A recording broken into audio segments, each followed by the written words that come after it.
Welcome to Toyota Time with Timmy the Toolman and Sean. Today we have returning special guest Ton once again. And if you've been paying attention to our channel, we've done quite a few videos with Ton so far. The most recent ones were a CV axle replacement and a brake upgrade for Ton's GX470.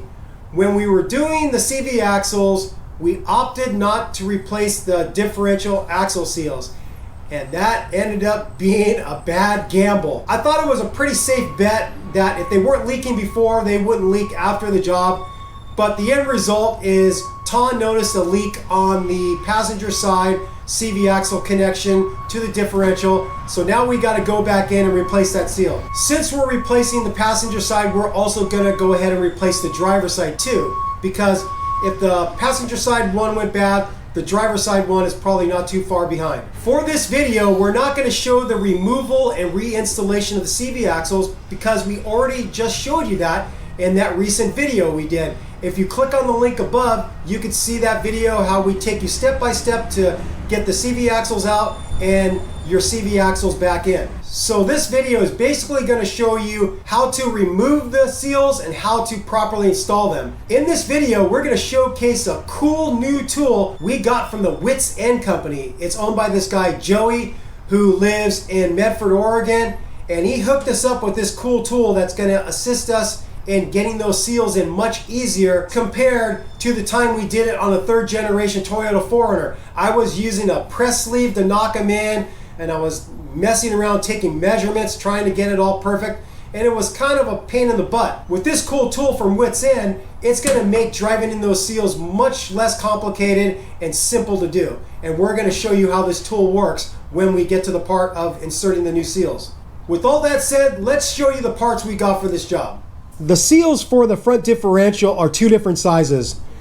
The smaller one is for the driver's side, and the bigger one is for the passenger side. In addition, when we were doing the CV axle replacement, we noticed these dust seals that are installed on the back side of the knuckle that keep water and other debris out of the hub bearing area. We noticed that the steel band that helps keep the seal tighter onto the CV axle, both sides, that metal band was broken and just fell out when we removed the CV axle. So as part of this job, we're going to remove these seals from the backs of both knuckles, and we're going to drive in these new ones.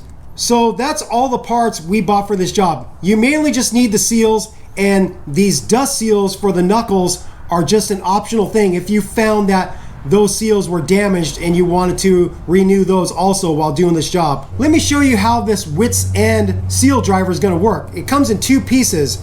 It has the driving rod and then the plate itself.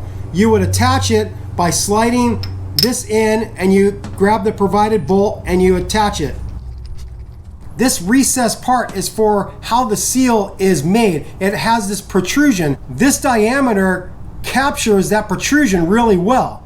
You just slip it in there, and then see how well it's holding it. It holds it firm, and then you could just get this up to the axle tube or the axle housing, and then you just drive it in with a hammer. This tool, from what I could see, was very well designed by Joey, and this is going to make our life much easier when it comes to driving in the seals. And like usual, we will link all the parts in the video description, and also link all the tools we used to accomplish this job in the video description. So make sure you check the video description for that information and any other helpful tips we have for you. Also, sometimes we add updates to a video, and we usually do that in a pinned comment.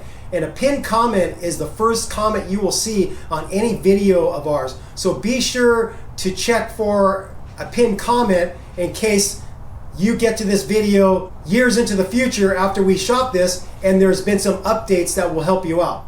All right, we're gonna get started with this job. Because we have pretty much brand new gear oil in Ton's front differential, and it's expensive gear oil made by Redline, we don't wanna lose that gear oil. And the way you can save the gear oil is you could jack up one side at a time. So we're gonna jack up the vehicle, support one side of the front on a 6-ton jack stand, and that's gonna tilt the differential, so when we pull the CV axle out, none of the gear oil is gonna be coming out because it's got gravity fighting it. So we're gonna jack up one side at a time and do one, and then we're gonna jack the vehicle up again and then do the other side.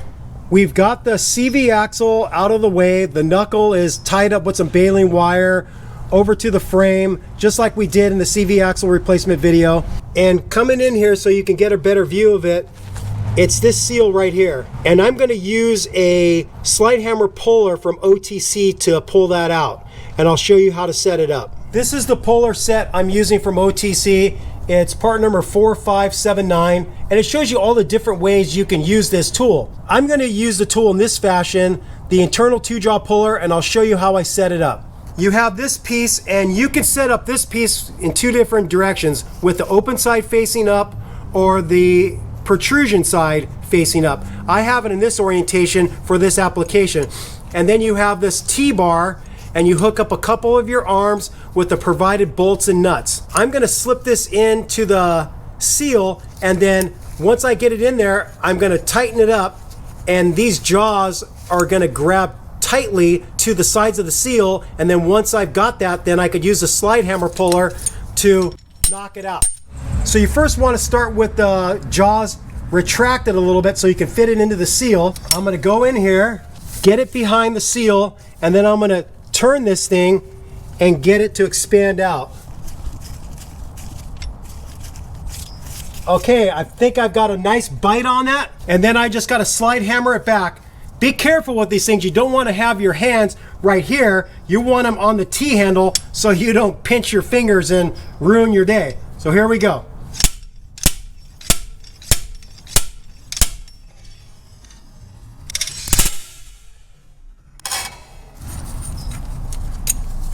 And here's the seal. It's pretty mangled now because you can see where the jaws were capturing it. And I'm just looking to see if this metal band was still in there, because I was thinking maybe that was a reason why the seal was leaking, but this metal band that helps keep tension on the rubber seal was in place, so that wasn't the culprit. I just think the seal just got old and it wouldn't make a nice seal with the new CV axles. So that's why we're replacing it. Now we just got to get our new seal with the special installer tool from Wits End and knock it in place. Here's a good shot of the inside of the axle housing coming in from the passenger side. You can see the bearing in there. When the seal was installed, it was equal to this little inner lip. And that's where we're gonna drive the seal into flush when we drive it in with the Wits End special service tool. I'm gonna put a little bit of multi-purpose grease on the outside of the seal to help with the insertion, and I'm just gonna drive it in till where the tool bottoms out on this little lip, letting us know we're done driving it in to its fully seated position. As you can see, there's a lot of depth here, and you can push the seal in way too far, and then you're not gonna get a good mating of the seal with the CV axle flange. So you wanna be careful and just drive it in as far as this first step right here.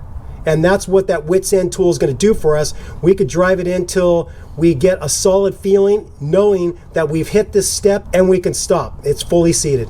It never hurts to match up the old seal with the new seal, and it looks like the same diameter, the same design. So we got the right seal. I'm going to insert this into the Wits End tool. The extruded flange goes into this inner part of the tool, and it holds pretty nice and firm. I'm gonna put a little bit of multi-purpose grease on the outside of this just to help with it driving in, not a whole lot. And now I'm gonna go in here and get the seal started. You'll see that I don't have a lot of room to strike with a hammer if I go in between the lower control arm and the rod of the tool. So what I'm gonna try to do is extend that with a big brass drift, this sucker right here, and we'll see how it works. I slid my body underneath the rig to where I can get in here easily with my hand to hold both the brass drift and the end of the rod of the tool, and then I'm gonna strike with my ball peen hammer from out here, and hopefully I'm gonna be driving this in no problem. This might happen to you. The seal started driving in on the bottom side first, and now it's sticking out quite a bit on the top end. I'm now in a different position with my body, and I'm gonna see if I can drive this in better. That's sounding pretty solid, so I think it's fully seated, but I'm gonna just give it a few more whacks. Okay, I'm gonna take a look and see where we're at. It looks like it's fully seated to me. Might be just a little bit high on that upper left side, but it looks like it's fully seated. I'm just gonna give it a few more whacks. I'm feeling with my finger, and it feels like it's flush with that inner flange, so this is fully seated, and we've successfully installed a differential axle seal on this GX470. Now for the optional thing we're going to replace. It's this dust seal that keeps water and contaminants out of this area where your front wheel bearing lives. We're going to use the slide hammer puller to get this off. When we shot a manual hub swap on a 3rd generation 4Runner, we got the knuckle all the way off because you need the knuckle all the way off to do all the press work. We don't want to bother disconnecting the knuckle completely from the vehicle for this, so we think with the two of us, one holding this firm, we can draw off this seal with the puller and then be able to drive it back in with the knuckle still on the vehicle. So that's the next thing we're going to do. So now we have the OTC slide hammer puller set up in this fashion. We have this piece with the protruded side facing up. We have the arms facing inward, and we have a tri-plate so it can hold 3 of these. And we want these backed off, and we're gonna grab onto this flange. It has a little bit of a lip that you can grab onto. And I'm probably gonna need Ton to do double duty, hold this thing up for me while I get this in place. Tighten this thing up on there. Okay, I think that might get it. Now I could do it all by myself here. Let's see if this works. We have just the baling wire holding it to the frame. I'm hoping that will hold it firm enough for me to get this seal out. Nope. Next. I didn't get a tight enough bite with the jaws onto the seal, and so what I did is I grabbed the channel locks and I tightened this up a little bit more to hopefully get a better bite. There it goes, yeah! And we've got the seal off. There's little pieces of the seal in here. That was a piece of the broken seal. Now we just have to drive the new one in. So with these dust seals, they have a metal band that makes the seal tighter on the outside, and then they have one on the inside also. So when we did the CV axle job on Ton's rig, we noticed that these inner ones were broken and damaged, and when we pulled the CV axle out, this band just flopped out. Right here, there's no metal band on it, but there is still one right here. When it comes to driving these seals in, some people have reported that they use a piece of ABS or PVC pipe that will fit this inner diameter really well. Taking a measurement, it's pretty much 3 3/4. So if you have some type of piece of pipe that will fit that inner diameter, that would be great. What I've used in the past is I have an old bearing. This is from either a 3rd generation 4Runner or a 1st generation Tacoma, and I suspect the bearings on this GX470 is probably the same bearing. That's my best guess. So this race fits this inner diameter pretty much perfectly. And then what I'm going to use is this 4" by 4" 1/2" plate, and I'm going to hit this with a hammer, and I'm going to drive this seal into the back of the knuckle. So what I'm going to do is I'm going to lubricate this flange a little bit with some multi-purpose grease. If you look over here, you're going to see some gray grease or white grease. That's the grease that comes in the bearing. It's a white lithium grease. And so that's what you're seeing there. So I'm just going to get this started by hand. Try to get started as evenly as possible. It's a little high on this side, but that's okay. I'm going to get my bearing race, my plate, and then I'm going to use my ball peen hammer, and I'm going to drive it in. It's still a little high on this side. I got to hit it a little more on this side. When you get that nice solid sound and you see that the seal is flush with the back of the knuckle, you know you've fully driven it in and you're done. We've now replaced the 2 seals we wanted to replace on this passenger side. Now all we have to do is get the CV axle back in and everything reconnected. We're not going to show it because we already showed it in that other video that we did with Ton replacing the CV axles. So we'll be back when we get the driver's side all torn apart and we're ready to drive those seals in on that side. We've got the CV axle out of the driver's side. We're going to use the slide hammer puller with 2 jaws, and we're going to yank this out. It's the same exact process, and we're still going to show you how we do this side. So I got the 2 jaw puller set up. I'm going to go in and capture the seal. I have the jaws capturing the inner part of the seal, and I'm going to slide hammer it out.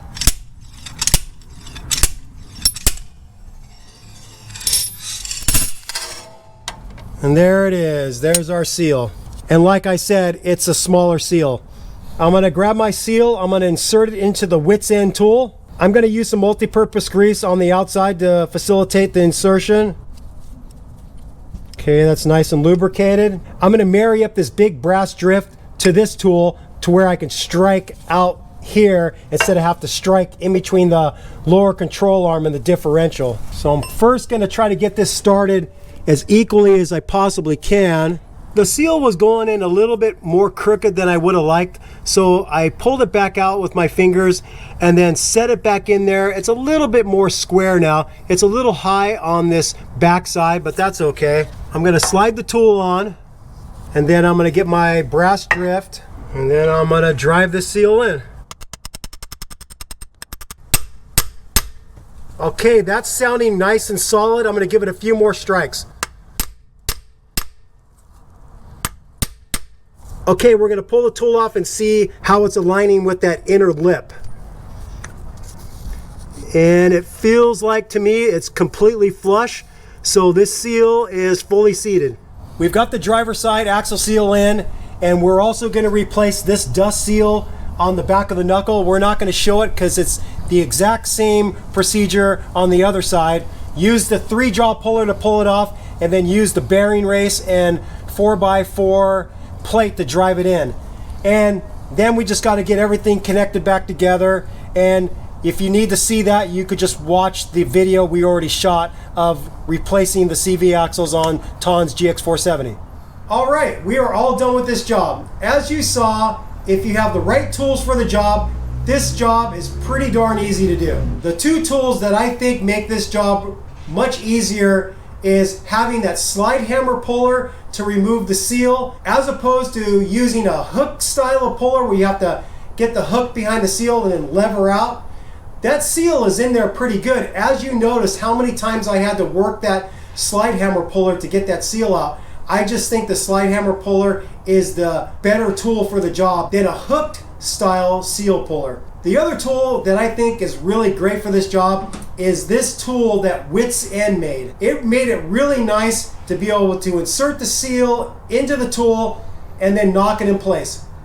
The improvement to this tool we think would make it much better is making this rod a 2-piece and making it longer. When you have the tool in its original fashion without an extension like this, you have to try to strike with about this much space in between the curve of the lower control arm and the head of the tool, and you just can't get a big strike with it. So I like to be able to go out further. We're going to give a call to Joey at Wits End and suggest that he make the driving rod a 2-piece. And just like that, sometimes wishes and dreams come true in a snap of a finger. Dun dun dun dun! Look at this sucker we got. Joey had already been getting some suggestions from other people saying they wish the tool was a little bit longer, and he was already working on this. So now this thing is about 17 inches long, and the old one is about 5 inches. So we gained about 12 inches in length. And you know what they say, size does matter, and in this case, it does matter. This is going to make it a lot easier to drive the seal in, because now you can strike the shaft of the tool at the fender instead of trying to be in there between the lower control arm and the head of the tool. You just have way more room to be able to strike comfortably from outside the lower control arm rather than inside the lower control arm with this shorty one. So it's the same deal. You put the plate on the new tool, and then you use the provided bolt and you put it on there. Joey's going to be providing this new shaft with the plate for now on. And in addition, he's going to provide this other tool. when you drive the seal in with this sucker, it pretty much gets it, in my opinion, perfect. But if you found that you wanted to drive the seal in that 1 more millimeter so you can sleep better at night, then he provides this plastic drift, I guess you'd call it, and you can go around the edge of the seal and knocking it in just a little bit further. I don't really think this is 100% necessary, but he provides it for those that are probably a little bit on the OCD side of things and they have to get it just perfect or they can't sleep at night. There is quite a bit of room of error where that seal rides on the CV axle. It's not like get it perfect or it's not going to work. There's quite a big shoulder on there, and so if you're off a millimeter, is it going to make a big difference? In my opinion, no, it's not. But he provides this with the tool included with the $60 purchase, so use it or don't. Maybe you can use it as a persuader, who knows. Anyways, the new tool is available from Joey at Wits End, and we're stoked that he made this upgrade because it's going to make the tool a lot better. One thing we did at the very end of the job after getting the CV axle back in and everything put back together is we did lose a little bit of gear oil, so we had to top off the gear oil with some Redline 75W90. With all that said, we thank you for watching Toyota Time with Timmy the Toolman and Sean and special guest Ton. Thank you for watching. Thank you for subscribing. If you have any questions or comments, do that below. Take care. Bye-bye. Sick mods and happy wrenching, people. Peace out. Bye-bye.